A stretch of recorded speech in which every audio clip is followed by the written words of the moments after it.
The Devil's Circuit.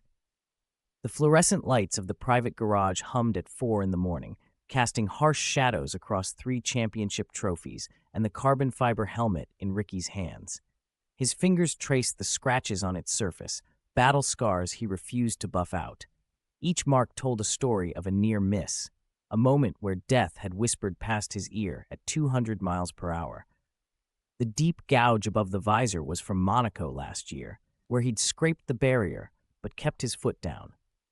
The star-shaped impact point on the right side was from Silverstone, when debris from a crash should have ended his race, should have ended him.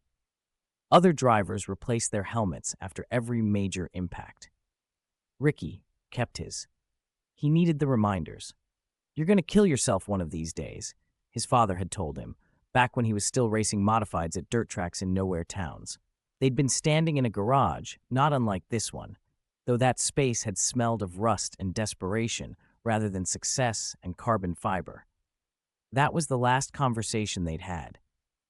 The old man's heart gave out the next morning, as if speaking the words had fulfilled some cosmic duty, freeing him to depart. Ricky had worn black to the funeral, but he'd worn his racing gloves too, hidden in his pocket where his mother couldn't see them. He'd gripped them during the eulogy, imagining the steering wheel, the speed, the escape. The nightmare came again last night, more vivid than ever. Always the same. He's taking turn 3 at Monza, the curve he's mastered 1,000 times, but something's different. The air feels thicker, like the atmosphere itself is trying to slow him down. His hands know what's coming before his mind does. The wheel turns against him, just slightly, just enough. He sees himself from outside his body, watching his own crash in slow motion, but he can't stop it. He never can. The scream of tearing metal blends with another sound, laughter perhaps, or crying. He never stays in the dream long enough to figure out which. Your telemetry's showing some concerns. Harris, his crew chief, had pulled him aside after practice, worry lines etched deep around his eyes. The G-forces you're pulling in the corners, nobody pushes those limits. Nobody. The human body isn't meant to endure that kind of stress, not lap after lap. He'd pulled up the data on his tablet, red warning indicators flashing. This isn't bravery anymore, Ricky. This is something else.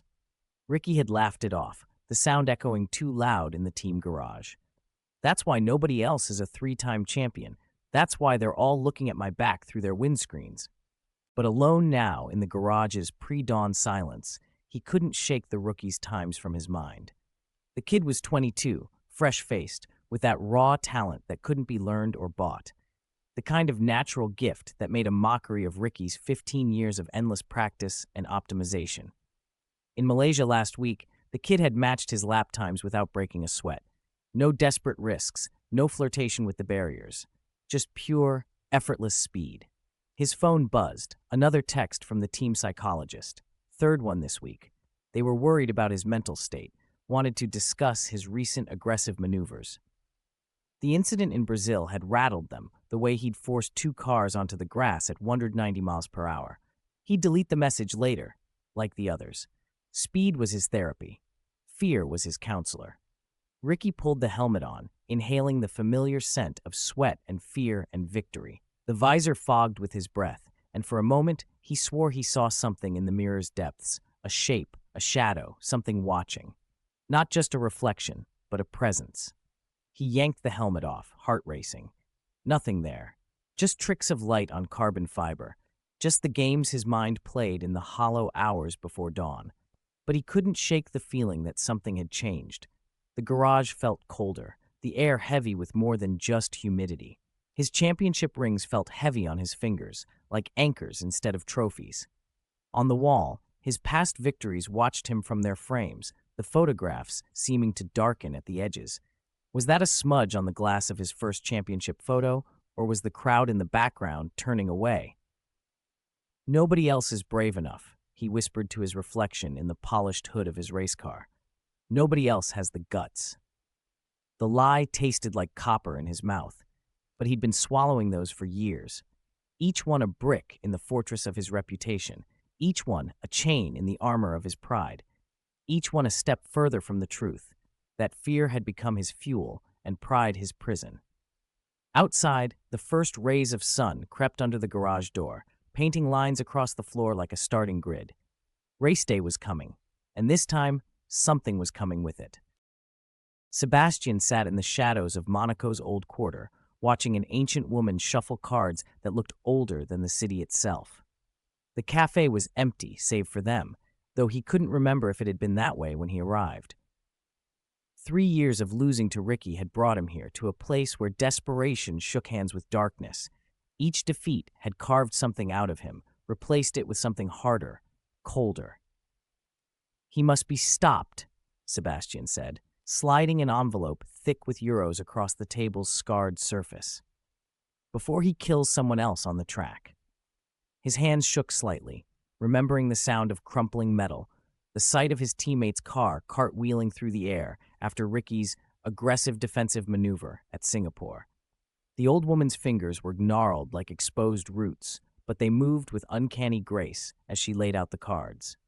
The deck made no sound as it touched the table. Not a whisper, not a scratch. "Pride," she muttered, "is a door. Once opened, things come through." Her accent was thick with Caribbean spices and graveyard dirt. "I will give his demons form." She turned over the last card. A chariot, the driver's face twisted in a scream. Later that week, during practice, Ricky's car began to behave strangely. Not a vibration, but a pulse, like a heartbeat. In his mirrors, shadows moved independent of any objects casting them. The track's medical staff checked his blood pressure twice, finding nothing wrong. But they noticed how his eyes wouldn't focus on them, how he kept glancing over their shoulders at something that wasn't there. "Maybe you should sit this one out," Harris suggested after Ricky nearly clipped the wall coming out of turn 2, leaving a trail of sparks and rubber that spelled out words in languages no one recognized. "Just until we figure out what's wrong with the car." But the mechanics found nothing. Every system checked out perfectly. The problem, they whispered when Ricky wasn't around, seemed to follow the driver, not the vehicle. The garage grew cold whenever he entered. Tools went missing, only to reappear arranged in strange patterns. The screens showing his telemetry data flickered with images no one could quite describe later. The qualifying session nearly ended in disaster.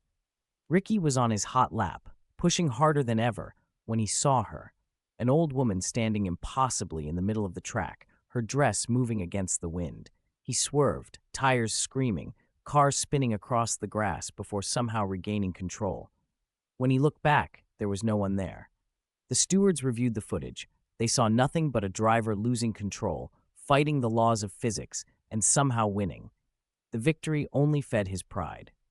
That night, Ricky found strange symbols carved into his racing gloves, delicate patterns that seemed to shift when he wasn't looking directly at them.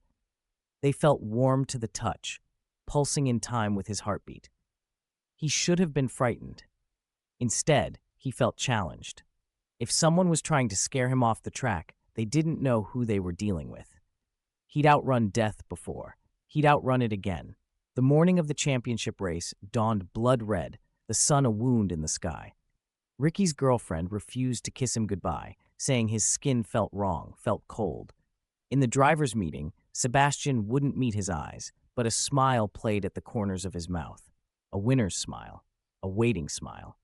It started on lap 3. The shadows in his mirrors began to move again, but this time they had faces. His father's face, the face of the young driver he'd pushed into the wall last season, faces he didn't recognize but somehow knew he would meet soon. They spoke without words, their mouths moving in synchronization with the engine's rhythm. By lap 30, the wheel was fighting him actively. Each turn became a battle of wills between Ricky and something that wanted the car to go just a few degrees wider, just a few miles per hour faster. His arms burned with the effort of maintaining control. The crew's voices on the radio began to distort, becoming whispers about pride and payment and prices to be paid. Sebastian passed him on lap 45, and in that moment, Ricky saw the truth in his rival's eyes. He knew about the old woman, knew about the curse. Their cars squealed past each other like wounded animals, leaving trails of smoke that formed symbols in the air. The final turn approached. Ricky could feel the hex working against him, could feel reality bending around the edges of his vision. The smart play was to back off, to settle for second place, to live. Every instinct screamed for survival. Every voice in his head begged him to lift off the throttle. Pride wouldn't let him. He pressed the accelerator to the floor. In his mirrors, the old woman smiled. The wheel turned, just slightly, just enough, just like in his nightmare. They said later that no one should have survived a crash at that speed. They were right. Sebastian stood on the top step of the podium, champagne going flat in his hand. In the crowd below, an old woman counted crisp euros, speaking quiet words about karma and circles and pride. The wind carried the scent of burning rubber and something older. In the trophy case at the Formula One Museum, Ricky's helmet sits behind glass, its scratches catching the light just so. Some say that if you look into the visor at just the right angle, you can see shadows moving in its depths. And on quiet nights, when the cleaning staff work alone, they swear they can hear the sound of engines, of tires screaming, of a man learning too late that some victories aren't worth the price. Next season's calendar was released last week. Sebastian's name is at the top of the standings, his times in testing already breaking records. In his hotel room, his phone keeps ringing, calls from a Monaco number he doesn't remember saving. Each time it rings, the lights flicker, and in the mirrors, shadows dance. He won't answer. Not yet, but he will. Pride always answers, in the end.